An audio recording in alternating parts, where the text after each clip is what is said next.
Em 1999, uma fazenda no Nordeste brasileiro estava num estado tão devastado, tipo, tão árido e sem vida, que o nome oficial dela registrado em cartório era literalmente Fugidos da Terra Seca. Nossa, é um nome que já diz tudo, né? Pois é, era o retrato perfeito do esgotamento ambiental.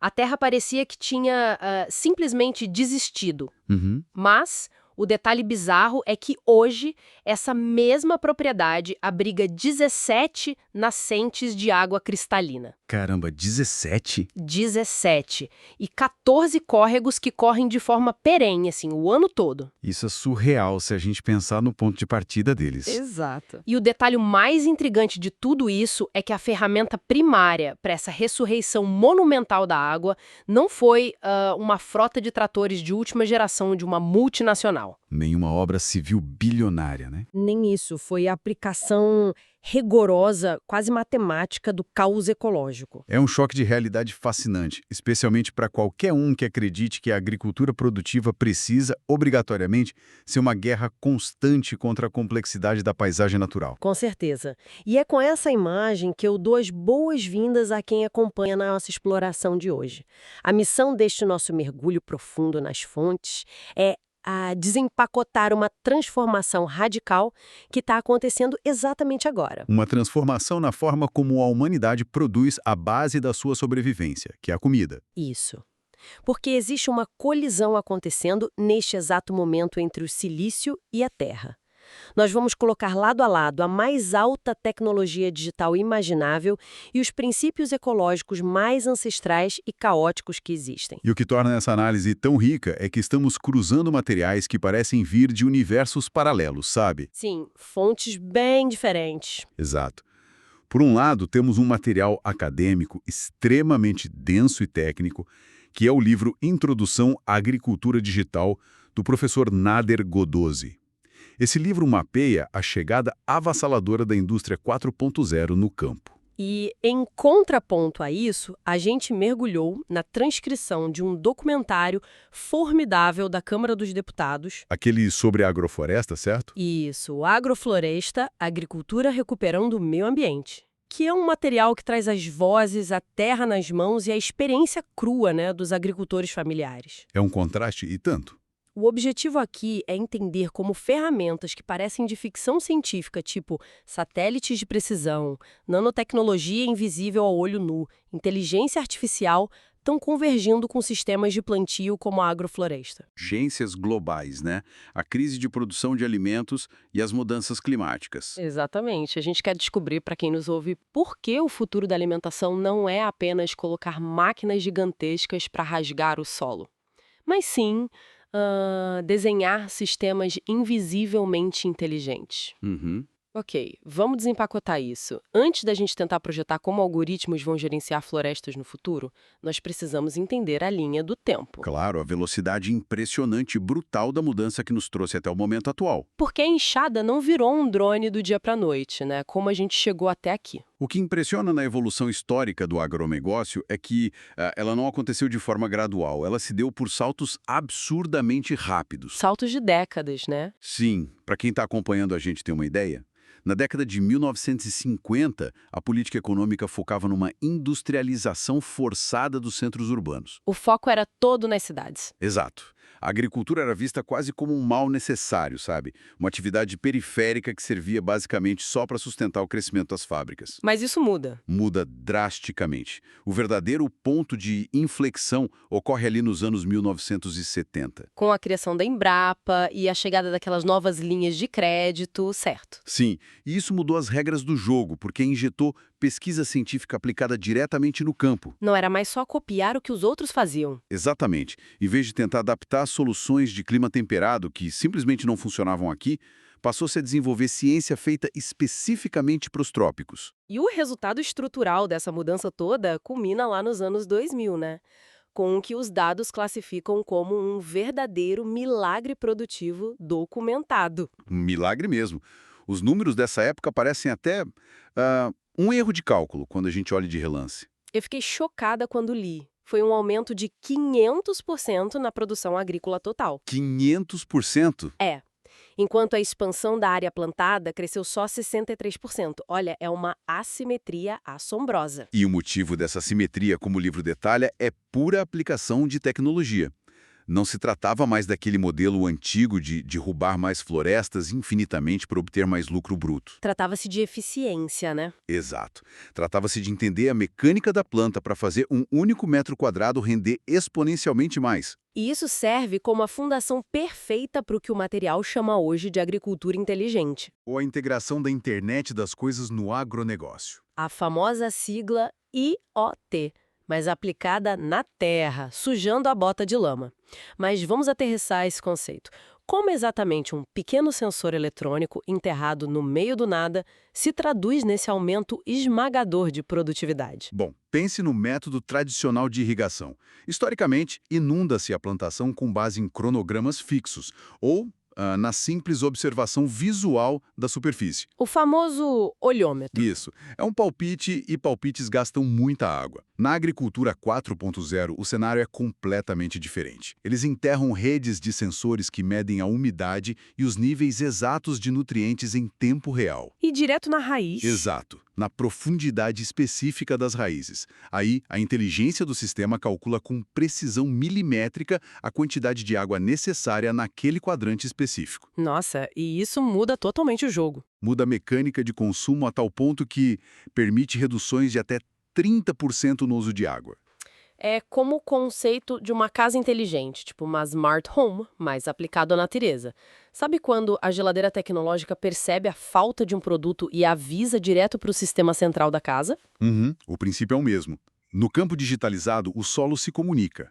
Ele manda um aviso silencioso para o computador de bordo de um trator, dizendo tipo, ó, aqui, nesse metro quadrado exato, a umidade está perfeita, mas a reserva de potássio está criticamente baixa. E o maquinário ajusta a liberação do nutriente em tempo real enquanto se move pela plantação. É fascinante. E se isso já parece complexo para o nosso ouvinte, o que a gente pode falar da nanotecnologia? A nanotecnologia é onde a intervenção humana atinge a sua escala mais microscópica e elegante, eu diria. Eu vi isso no texto. Um dos exemplos mais legais detalhados no material acadêmico é o desenvolvimento de nanorrepelentes. Sim. Historicamente, o combate a pragas envolvia banhar as plantas e, consequentemente, o solo e a água com agroquímicos agressivos. Numa lógica de força bruta, a tática de terra arrasar. Exatamente. Mas o novo modelo pega algo simples, como o óleo de citronela, que já é conhecido por ser um repelente natural, e aplica um nível profundo de engenharia química nele. Eles encapsulam o ativo. Isso. O ativo é encapsulado usando uma substância chamada zeína. Que, para quem não sabe, é uma proteína extraída do milho. O que eu acho brilhante, sabe? Usar uma planta para proteger outra planta. Mas como essa cápsula invisível funciona na prática, lá na roça? O mecanismo é de liberação controlada. As nanocápsulas, que são mesmo invisíveis a olho nu, são aplicadas na plantação. E em vez do produto escorrer com a primeira chuva ou evaporar sob o sol forte... Que é o que acontece com o veneno comum, né? Exato. Em vez disso, a cápsula de zeína se degrada lentamente. Ela libera o odor repelente aos poucos, mantendo uma nuvem protetora ao redor da planta por semanas. E o melhor é que a praga é repelida, mas a vida microbiológica do solo ao redor permanece intacta. O ecossistema continua funcionando. Mas espera, toda essa infraestrutura cirúrgica me traz uma dúvida. Com sensores, drones de alta tecnologia, nanocápsulas, a agricultura se torna um empreendimento caríssimo. Com certeza. Então a gente não corre o risco real de focar unicamente no lucro corporativo e na eficiência fria da máquina, ignorando as consequências a longo prazo para o planeta? O que é fascinante aqui é que o material acadêmico argumenta que essa tecnologia surge justamente como uma resposta de sobrevivência. Como assim, sobrevivência? Existe uma pressão global esmagadora pautada pela Agenda 2030 de sustentabilidade e pelo crescimento populacional que está projetado. É muita gente para alimentar. Muita gente. É preciso produzir muito mais calorias, usando cada vez menos área, menos água e reduzindo drasticamente a bioacumulação de toxinas no meio ambiente. Então a tecnologia entra como uma ferramenta de redução de danos. Exato.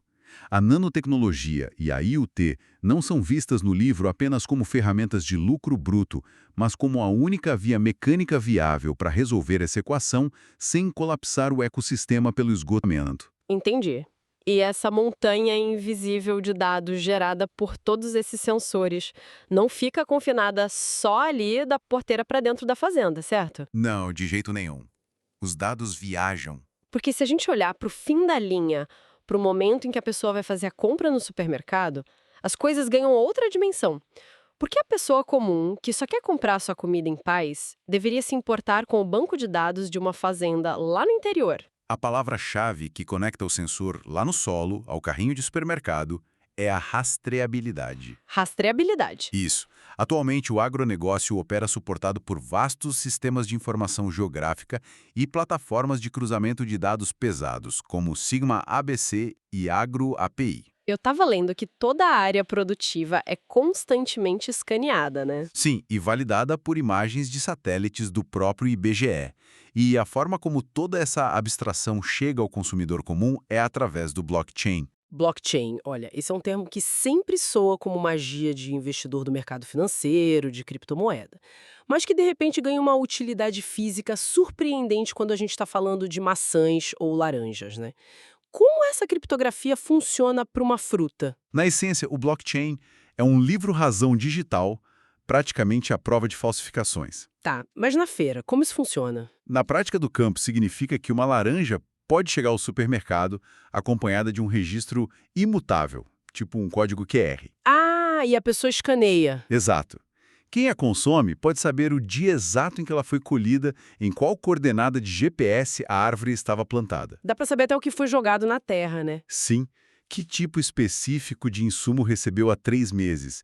E, além disso, certificar-se de que nenhum trabalho ilegal esteve envolvido na colheita. Ele empacota a confiança em dados auditáveis, aproximando a cadeia final do produtor original.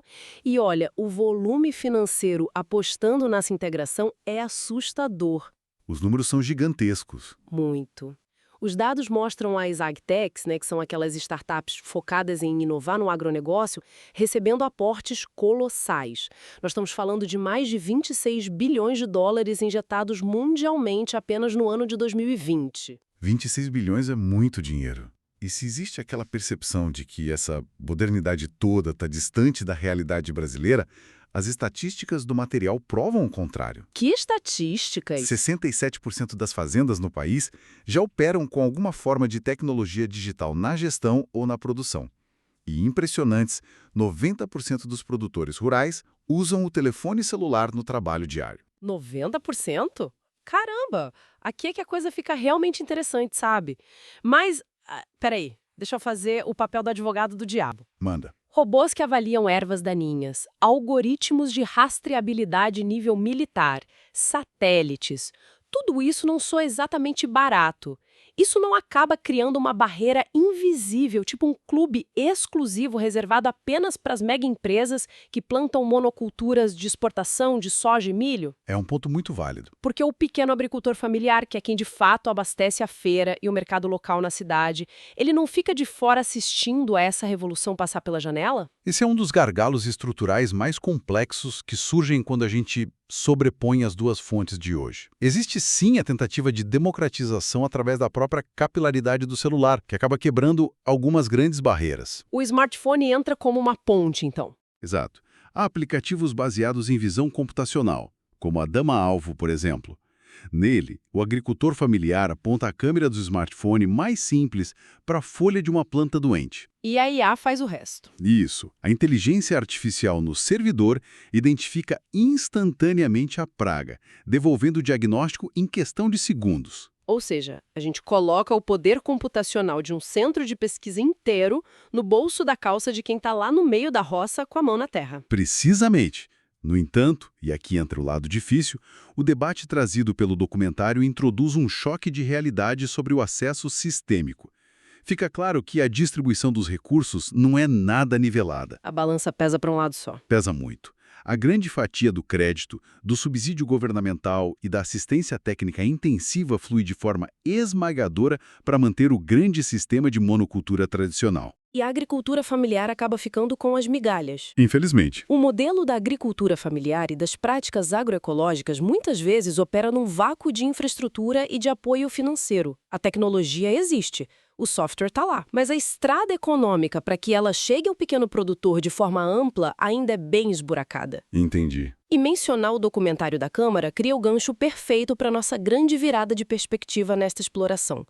Porque até agora, nós dissecamos o hardware e o software baseados em silício e código, né? Aquilo que é criado em laboratórios fechados. A tecnologia humana. Mas a tecnologia mais sofisticada, adaptável e robusta de todas não precisa ser ligada da tomada nem precisa de bateria. Ela é biológica. É o próprio código genético da natureza trabalhando em conjunto, que é a agrofloresta. É um momento de deixarmos um pouco a abstração fria dos dados para olhar para a engenharia da biologia. Retomando aquela história fascinante que a gente mencionou lá na abertura, o pesquisador Ernst Goetz compra a fazenda Fugidos da Terra Seca no Nordeste e a terra era tipo um pó estéril, vítima de décadas de extração madeireira abusiva e queimadas sucessivas. E o mais curioso é a reação da comunidade local. As pessoas na região o tratavam praticamente como um lunático, né? Totalmente, especialmente pelos hábitos bem peculiares dele, como passar noites inteiras plantando sementes na escuridão para aproveitar a pouca umidade do sereno. Mas essa loucura, né, que o pessoal percebia, era na verdade o prenúncio de uma técnica revolucionária de regeneração ambiental. A genialidade do método não estava apenas no ato de plantar árvores, mas no como plantá-las. A lógica convencional, a do trator, diz para limpar a terra toda, fazer uma fileira reta, colocar uma única espécie de semente e encher de produtos para eliminar qualquer concorrência, né? O famoso deserto verde. Mas na agrofloresta sintrópica, aplica-se o que eles chamam de muvuca de sementes. Muvuca. E a muvuca é exatamente o que a palavra brasileira sugere. Uma mistura que parece caótica, uma bagunça.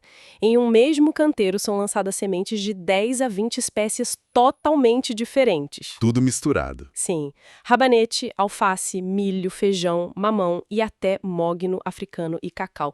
Tudo junto ali, disputando aparentemente o mesmo espaço. O que, para o agronegócio tradicional, soa como uma heresia agronômica. Uma loucura técnica. Mas por que esse caos funciona tão bem na prática? O caos funciona porque ele copia a mecânica de sucessão natural das florestas reais. A natureza nunca atua isolando um único organismo. A monocultura não existe na natureza. Faz sentido. No modelo de muvuca, cada semente tem um papel de tempo que já está programado. O rabanete ou a rúcula germinam rapidamente, cobrem o chão e impedem que o sol esturrique a umidade do solo. O material até usa um termo bonito para isso. Elas são chamadas de plantas placenta, né? Isso mesmo. Plantas placenta, pois servem literalmente como enfermeiras, gerando aquele microclima ideal de umidade e sombra. E aí, quando o rabanete é colhido... Quando o rabanete é colhido, o milho que estava ali embaixo já tem espaço livre para subir. Quando o ciclo do milho termina, uma mão forma uma copa média. E todo esse tempo, sob a sombra protetora e na terra que vai ficando rica com os restos dessas plantas de ciclo curto, a espécie de longo prazo... O clímax, né? Tipo a madeira nobre, o mogno. Exato. O mogno está lá, ganhando força silenciosamente. Própria biologia. E o resultado documentado desse processo de sucessão fez brotarem, literalmente, do chão as nascentes de água daquela fazenda, que inclusive rebatizou o próprio nome para Olhos d'Água. Uma mudança de nome bem justa. Justíssima. E dentro dessa rede viva e complexa, entra talvez o conceito mais contraintuitivo para quem milita puramente pelo viés ambiental. O documentário dedica uma atenção bem especial ao papel do eucalipto. O polêmico eucalipto. Ele frequentemente carrega a pecha de ser o grande vilão sugador de água, o grande responsável pela desertificação em projetos de monocultura extensiva. Sim, mas tratar o eucalipto como um demônio absoluto em qualquer situação requer uma pausa para reflexão.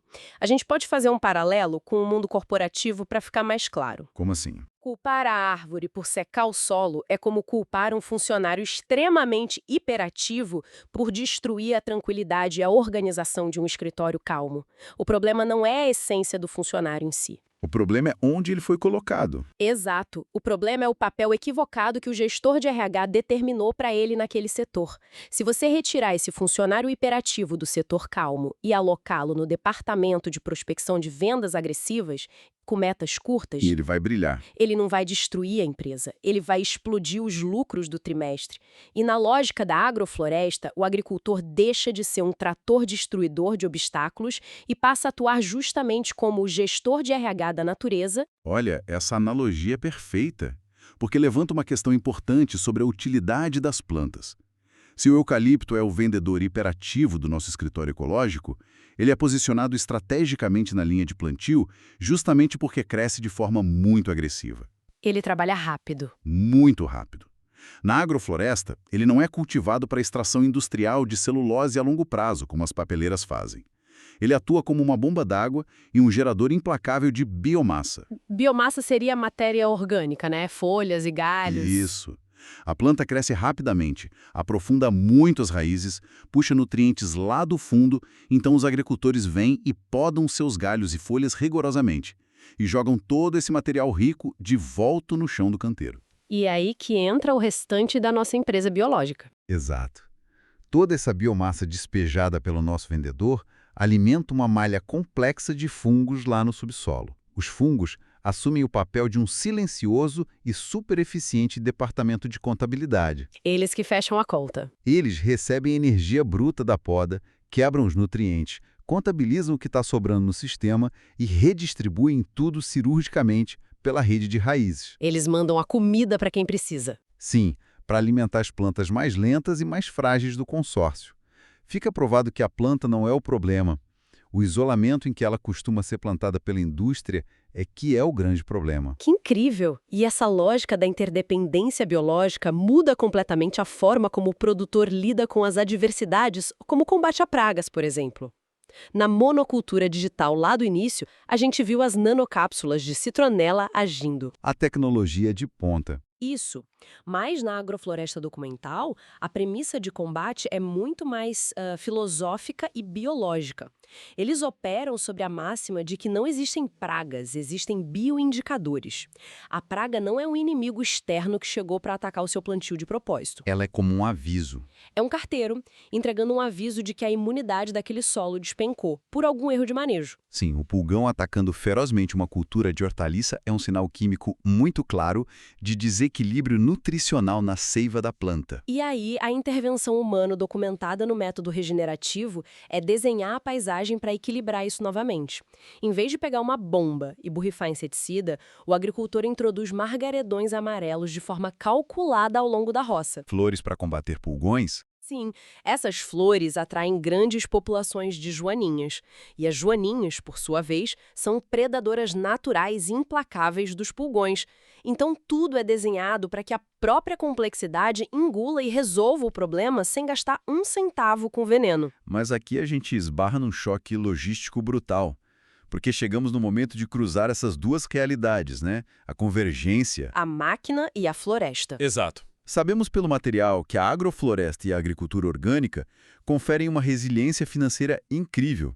A diversidade blinda o produtor contra as oscilações violentas do mercado. Aquelas oscilações que muitas vezes forçam o produtor convencional a jogar caixas inteiras de chuchu ao tomate no lixo da feira, simplesmente porque o excesso de oferta fez o preço despencar para centavos. Na agrofloresta, como você tem muitas espécies, a colheita flui de forma estável o ano todo.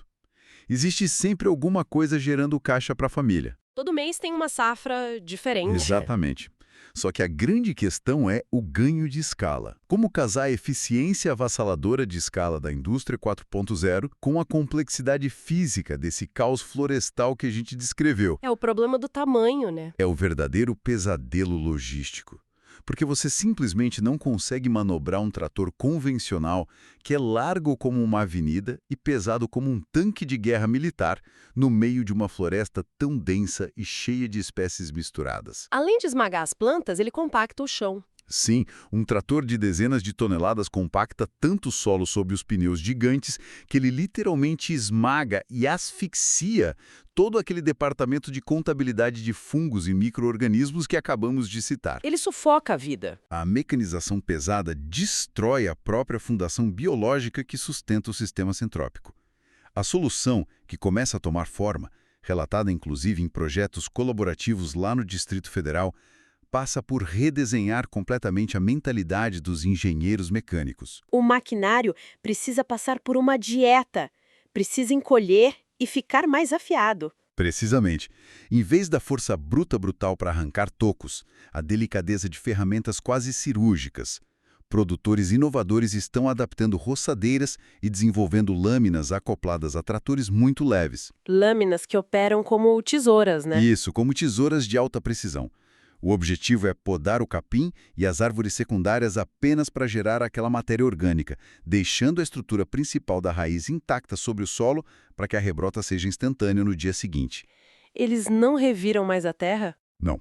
Há o desenvolvimento de subsoladores minúsculos com enxadas rotativas que abrem apenas um microsulco, uma linha muito fina, no meio da palhada orgânica. Só para depositar a sementinha. Só para isso. Sem revirar e sem matar a comunidade biológica que habita a poucos centímetros de terra ao redor daquela semente. E num ambiente tão denso, cheio de plantas grandes, médias e rasteiras, onde cada centímetro abriga uma planta diferente, cumprindo uma função temporal diferente, a visão que vem de cima se torna essencial. É aqui que entram os vantes. Os veículos aéreos não tripulados, os drones. Exato.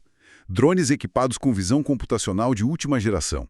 Eles varrem não mais um tapete verde homogêneo e plano de soja, mas a topografia caótica de múltiplas copas de árvores. O algoritmo que voa. O algoritmo processa exatamente quais árvores específicas naquele mar infinito de diversidade estão crescendo demais e impedindo a entrada de luz e precisam de uma poda cirúrgica amanhã. E também mapeia quais pequenas áreas lá no chão apresentam déficit nutricional. Então, o que essa colisão colossal entre o sensor e a semente nativa ensina pra gente sobre o futuro? Para quem acompanha essa reflexão agora, como a altíssima tecnologia muda de papel nesse contexto todo? Olha, se conectarmos isso a um cenário mais amplo e tentarmos extrair a conclusão máxima desses dois materiais cruzados, fica bem evidente que a inovação tecnológica no campo está sofrendo uma mutação filosófica profunda. Uma mudança de mentalidade? Durante grande parte do século XX, o papel da tecnologia, muito impulsionado pela mecânica pesada, era subjugar e simplificar a natureza. Limpar o terreno. Destruir as interações originais, aplainar a topografia, impor um verdadeiro silêncio biológico e plantar linhas retas solitárias para que a inteligência mecânica muito primitiva de uma colheitadeira pudesse operar sem bater em nada. A máquina mandava na terra. Exato. Hoje, o jogo virou completamente. A tecnologia digital avança num nível de sofisticação tão absurdo que seu novo objetivo é conseguir decodificar e gerenciar a complexidade em vez de destruí-la com um trator de esteira. A IA como ferramenta de gestão. Sim. A capacidade de processamento da inteligência artificial assume um papel de processar as infinitas variáveis de um ecossistema vivo e sobreposto, algo que seria impossível para o cérebro humano mapear em larga escala.